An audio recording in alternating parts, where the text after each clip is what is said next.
Bonsoir, c'est la méditation du 16 juin. Regardez à Jésus.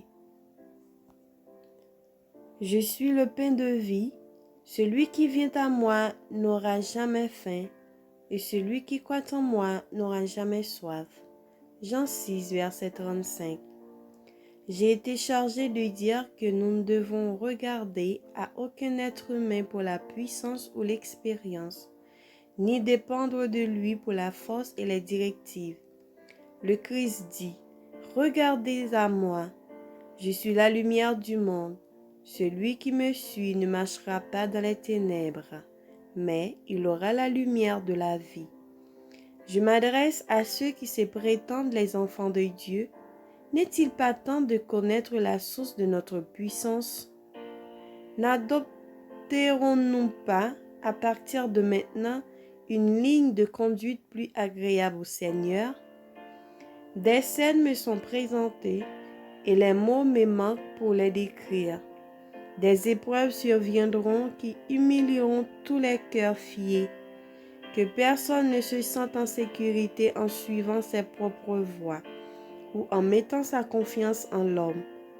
Le Seigneur a besoin d'hommes d'expérience, d'hommes qui se chargeront des responsabilités en son nom et par sa force, d'hommes qui recevront sa grâce en reconnaissant qu'il est de leur devoir de la communiquer aux autres.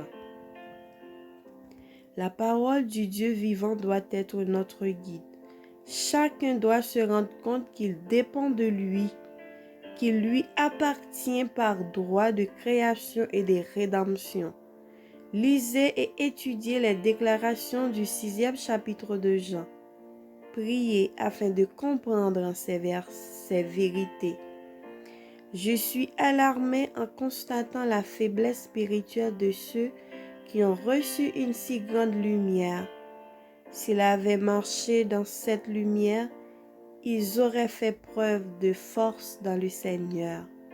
Mais ils n'ont pas agi ainsi. Et ceux qui sont venus à la connaissance de la vérité par leurs efforts regardent aux hommes pour la sagesse au lieu de regarder à Jésus-Christ, la véritable lumière qui, en venant dans le monde, éclaire tout homme. Jean 1er, verset 9. Lorsque ceux qui affirment croire en Christ le recevront par la foi, il deviendra pour eux leur sanctification, leur justification et leur très grande récompense. Les intermédiaires du Seigneur, les hommes qu'il a désignés doivent recevoir de lui la sagesse individuellement. Il les déshonore grandement lorsqu'ils comptent avec aplomb sur les ressources et les idées humaines. Ils doivent le considérer expressément comme leur suffisance, leur force. Représentez-vous le Christ? Vous êtes-vous détaché de l'esprit et de l'influence d'une ligne de conduite calquée sur le monde et sur des idées humaines? Absorbez-vous chaque jour le pain de vie? Que cette prière s'échappe des lèvres sincères. Fais-moi comprendre la voie de tes ordonnances et je méditerai sur tes merveilles.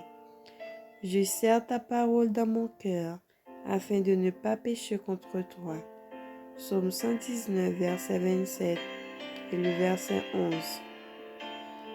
Manuscrit 78, 1902, page 1, 16 juin 1902. La question des aliments diététiques.